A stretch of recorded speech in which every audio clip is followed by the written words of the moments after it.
Hello everyone. आज बात करते हैं डाटा एंट्री की एसपीएसएस के अंदर। लेकिन मैं हमेशा ये रिकमेंड करता हूँ कि डाटा एंट्री आपको एक्सेल में ही करनी चाहिए। एक्सेल में बहुत ज़्यादा ऑप्शंस है हमारे पास, जिसमें से सबसे बड़ा तो डाटा वैलिडेशन ही है। बेसिकली जो कंसेप्ट है स्प्रेडशीट का, जिस पे आज सारे सॉफ्टवेयर काम करते हैं, वो एक्सेल ने दिया था कि रोज़ और कॉलम्स होंगे, उनका इंटरसेक्शन को सेल बोलेंगे। तो एसपीएसएस भी इसी पे काम करते हैं। बाकी लगभग हर सॉफ्टवेयर अब इसी पे काम करते हैं, स्प्रेडशीट बेस्ड। तो एक्सेल में एक बहुत अच्छी फीचर है डाटा वैलिडेशन की। हम रेस्ट्रिक्ट कर सकते हैं कि इन सेल में फाइनाइट ये ही वैल्यू आए जो हम दें। तो इसमें डाटा एरर का चांसेस बहुत कम है। डाटा एंट्री के टाइम पे एरर नहीं के बराबर है। बाकी कुछ और भी बहुत अच्छे ऑप्शंस हैं। कलर्स आप कर सकते हैं, quick access tool bar use कर सकते हैं। ये कुछ मैंने video data entry in Excel बताए हैं, जो बाद में आप उस फाइल को एसपीएसएस में इंपोर्ट कर सकते हैं। एक और तरीका जो आजकल बहुत पॉपुलर है वो है गूगल के फॉर्म बनाना। तो गूगल के फॉर्म में एडवांटेज ये रहता है कि आप ये एक बार फॉर्म बना के किसी को भी भेज सकते हैं, और जैसे जैसे लोग रिप्लाई करेंगे तो आपके पास यहाँ रिस्पॉन्स आते रहेंगे। 52 हैं यहाँ, तो ये अपने पास रिस्पॉन्स आ जाते हैं।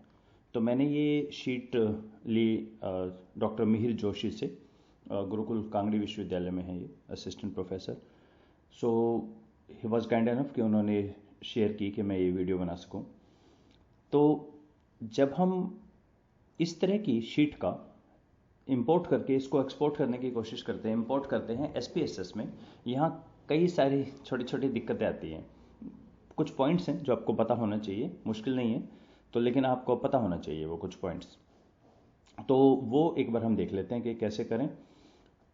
कुछ तो यहाँ पर भी आप कुछ बेसिक एनालिसिस तो यहाँ पे अवेलेबल होती है, पर अभी हम बात करते हैं कि जो मेरे पास गूगल शीट है, सबसे पहले तो इसको आप डाउनलोड कर लीजिए। डाउनलोड एज एक्सेल, पीडीएफ भी कर सकते हैं, जिप भी कर सकते हैं, सीएसवी सारे फॉर्मेट्स हैं। जिप भी कर लीजिए, एक्सेल में कर लेते हैं हम डाउनलोड, और डाउनलोड करने के बाद ओपन भी कर लेते हैं। अब आपको एक बार ये ध्यान रखना है कि जो हमने डाउनलोड किया, पहले आप ये देखिए कि गूगल फॉर्म कैसे बनाया था। तो गूगल फॉर्म में हमने यहाँ पे लिखा हुआ है gender male female prefer not to say. तो क्योंकि मैंने 1 2 3 लिखा है, इसलिए मेरी जो एक्सेल की डाटा फाइल आएगी उसमें मेल फीमेल ही आएगा यहाँ पे। तो चेक कर लें इसमें, तो यहाँ पर मेल फीमेल ही है। अब प्रॉब्लम क्या है कि एसपीएसएस हमेशा कोड सेंटर करता है, और बाद में उसके आपको कोड देने होते हैं। लाइक 1 का मतलब मेल 2 फीमेल, ये आपको देना होगा। तो हमें 2 स्टेप में करना पड़ेगा। पहला, इस टेक्स्ट को मैं कोड में कन्वर्ट करूंगा, एसपीएसएस में इंपोर्ट करूंगा, और फिर उस कोड के कोरस्पॉन्डिंगली लेबल दे देंगे। तो ये एक छोटी सी प्रोसेस है जो आपको पता होनी चाहिए।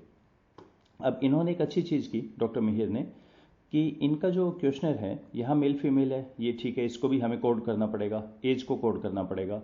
उसके बाद इन्होंने while in lecture I try to be attentive, ये 1 2 3 4 5 दे दिए। तो जैसे ही कोई पर्सन 1 में करके सबमिट करेगा यहाँ पे, ओके, ये तो एडिटिंग में खोल लिया मैंने, तो उसमें क्या होगा 1 2 3 4 5 में डाटा एंट्री 1 2 3 4 5 में होगी। अब कई फ्रेंड्स ऐसे हैं जिन्होंने यहाँ लिखा होता है स्ट्रांगली एग्री एग्री, तो आपकी जो एक्सेल की फाइल आएगी उसके अंदर भी इनका तो 4 5 2 ऐसे ही आ रहा है। यहाँ लिखा आता है स्ट्रांगली एग्री स्ट्रांगली डिसएग्री, आपको उसको भी कन्वर्ट करना होता है। तो क्विकली देख लेते हैं, बहुत टाइम तो नहीं लगेगा। टाइम स्टैम्प की रिक्वायरमेंट नहीं है अनटिल अनलेस आपको कुछ टाइम पे काम करना हो। तो मैंने अलग से एक इसी एक्सेल की प्लेलिस्ट में टाइम के भी बता रखे हैं। I think date and time function, काफ़ी लंबा वीडियो है 40 मिनट का, इसमें ये सारी चीज़ें हमने डिटेल में डिस्कस की हैं। तो अभी के लिए इसकी कोई ज़रूरत नहीं, नेम की ज़रूरत नहीं, तो हम जेंडर से ले लेते हैं। तो मैं काम करता हूँ, यहाँ से डाटा को कॉपी करके मैं नेक्स्ट में ले चलता हूँ, कॉपी, और मैं अगली शीट में लेके चल रहा हूँ इसे, ताकि ओरिजिनल डाटा को हम ना टच करें। अब हम यूज़ करने वाले हैं फाइंड एंड रिप्लेस। तो हम दो चीज़ साथ साथ करेंगे। एक्स्ट्रा फाइल बंद कर दें। दो चीज़ ये करने वाले हैं, एक तो यहाँ से देखते रहेंगे मेरा क्वेश्चनर में क्या था। 1 इज़ मेल 2 फीमेल, तो ऐसे ही ले लेते हैं, 1 मेल 2 फीमेल 3, यही कोड ले लेते हैं, इजी टू रिमेंबर। अब एक चीज़, छोटी छोटी बातें देखते जाइए। अगर मैं मेल को रिप्लेस करता हूँ तो यहाँ पे फीमेल के अंदर जो मेल है ना वो भी रिप्लेस हो जाएगा, और ये FE1 बन जाएगा।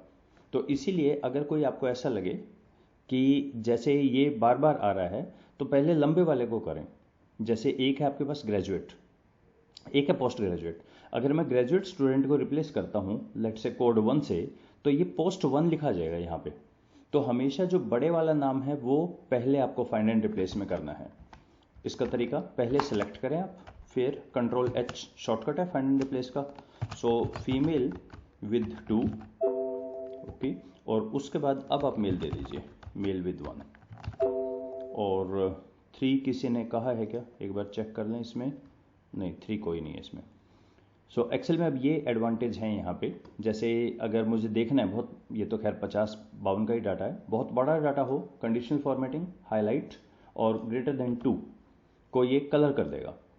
कहीं पे भी 2 से जो भी 3 लिखा होता है ना, तो वहाँ पे या कुछ भी और लिखा होता है तो कलर हो जाता है। ओके, नेक्स्ट है ग्रेजुएट को 1 देना है, पर हम शुरू करेंगे पोस्ट ग्रेजुएट स्टूडेंट से क्योंकि ये बड़ा है, इसमें ग्रेजुएट भी है। तो पहले इसको, अच्छा इसका एक आसान तरीका ये है, टाइप ना करें आप, ये रिक्वेस्ट है मेरी, आप प्लीज़ टाइप ना करें। मैंने मेल फीमेल में टाइप किया, एक्चुअली मुझे ऐसे करना चाहिए था, कॉपी और फाइंड एंड रिप्लेस और यहाँ पे पेस्ट। उससे क्या होता है कि कई बारी हम यहाँ पे ना स्पेलिंग मिस्टेक होती है, तो मिस्टेक वाले को ही रिप्लेस करें आप, कॉपी किया करें। एक तो आपका काम भी कम होगा, ओके, और सेकेंडली आपका स्मूथ हो जाएगा काम। पोस्ट ग्रेजुएट के कोड है 2 क्योंकि हमें कोड देना है, और पोस्ट ग्रेजुएट को कॉपी किया, ये कॉलम सेलेक्ट किया, कंट्रोल एच फाइंड वर्ड में पेस्ट, और इसका कोड है 2, 15 रिप्लेसमेंट हो गए। नेक्स्ट हमारा ग्रेजुएट स्टूडेंट, इसका कोड शायद 1 है, यस 1 है कोड इसका, कोड 1 सेलेक्ट। मैं थोड़ा तेज कर रहा हूँ, आप आराम आराम से करें। इसमें PhD स्कॉलर 3 है कोड इसका, कंट्रोल एच। इसमें टैब बहुत हैंडी रहता है, मतलब देखिए मैं कोशिश कर रहा हूँ माउस को कम से कम यूज़ करें, कीबोर्ड से करें। इंटरमीडिएट का कोड 4 है। अच्छा, इससे कोई फ़र्क नहीं पड़ता आप किसको क्या कोड देते हैं। आप देख, नॉमिनल डाटा में तो कोई मीनिंग ही नहीं है इन बातों का, कोड का ना, किसी को कोई भी कोड दीजिए आप। तो अगर आप अपने क्वेश्चन वाला कोड देते हैं दैट्स ऑलवेज गुड। और हाई स्कूल में हमारा हो गया control H, high school is 5, okay. Next है एज, 18 से 21 कोड 1, 18 से 21 कॉपी, कंट्रोल एच 18 से 21 1, ओके। 22 से 25 कोड 2 है, कंट्रोल एच हो गया। 22 से 25 के बाद 26 से 29 कोड 3। इसमें एक चीज़ बताऊँ मैं, कंट्रोल एच करने के बाद अभी एक्टिव सेल है मेरी ये वाली, तो बजाय माउस के मैं यूज़ करता हूँ शिफ्ट और टैब। टैब आगे चलता है, देखिए टैब आगे चलता है, और शिफ्ट दबा के टैब पीछे चलता है, तो इसको यूज़ कर सकते हैं शिफ्ट टैब को। और फोर्थ है 29 वाला, दिस, ओके। क्या मैंने कॉपी कर लिया है, कॉपी सेलेक्ट कंट्रोल एच, इसका कोड है 4, ओके।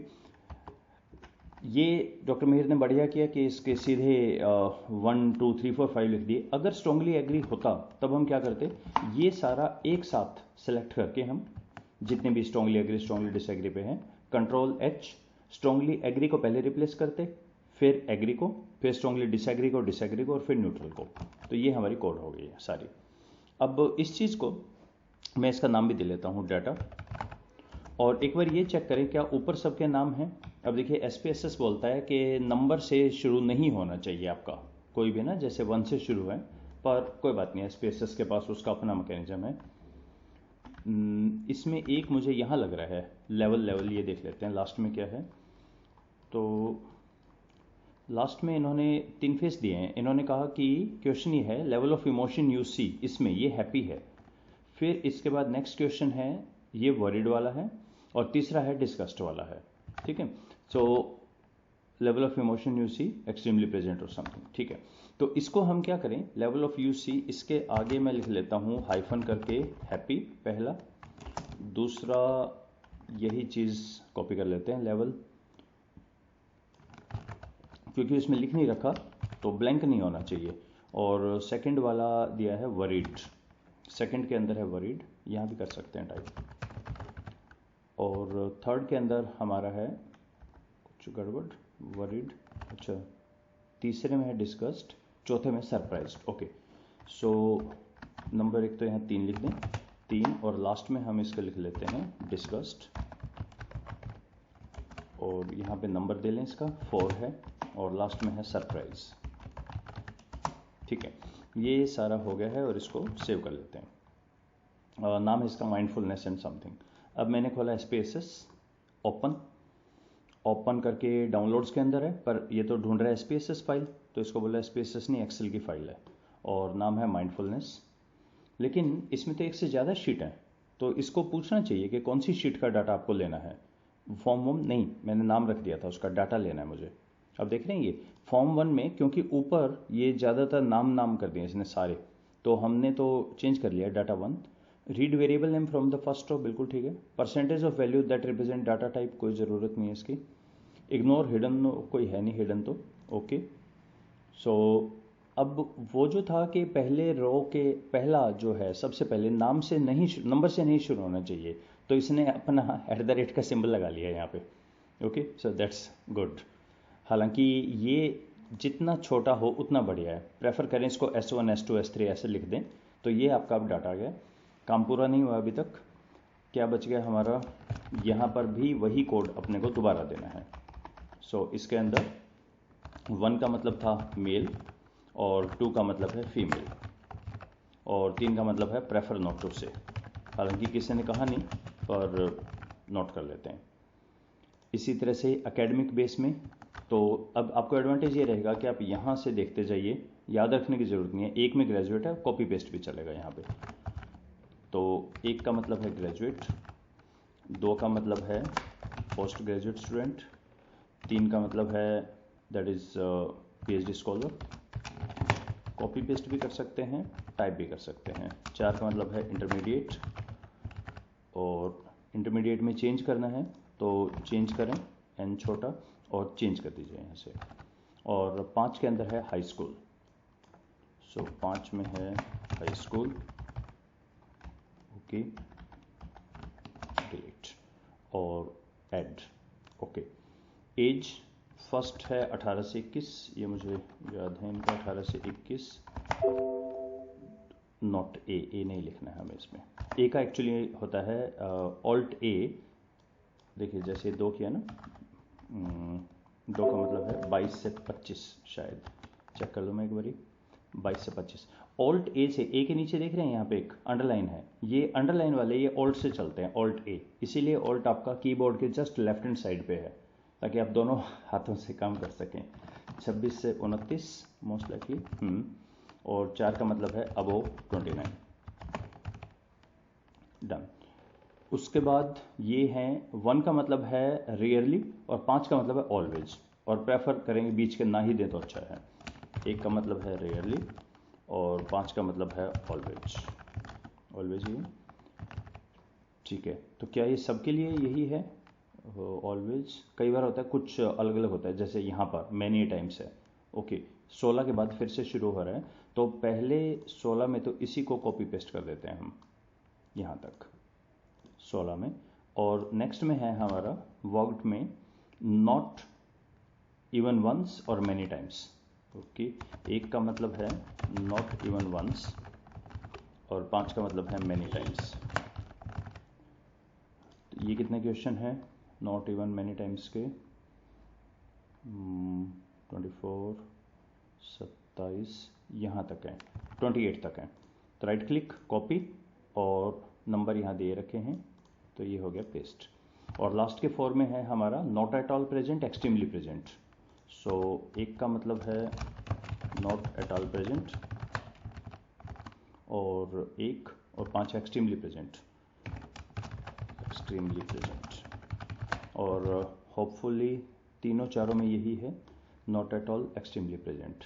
यस, सो कॉपी और इनमें पेस्ट कर दीजिए। क्योंकि ज़्यादातर तो केस लिकट स्केल पे ही है, तो ओके, यहाँ क्या हुआ, अच्छा 3-4 हमने डिफाइन नहीं कर रखा है, इस वजह से हो गया।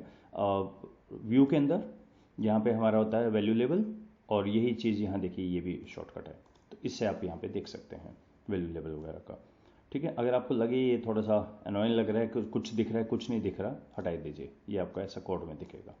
इनका नाम छोटा करना चाहें तो हमेशा अच्छा है, अदरवाइज आउटपुट में तो बाय डिफ़ॉल्ट ये जाएगा ये जो लिखा हुआ है। पर ये नाम भी अगर आप हो सके तो छोटे करें, ये आगे यूज़ कर सकते हैं इसे, पर्टिकुलरली जब आप कभी ये यूज़ करेंगे ना पेस्ट, तब इनकी काफ़ी ज़रूरत पड़ती है, और जितना छोटा होगा उतना अच्छा रहेगा। आई थिंक मैंने पेस्ट का एक वीडियो है उसमें बताया हुआ है ये बातें। So this was about data import करना डाटा को from Google sheet. So hope it was useful for you. Let's stop here, thank you.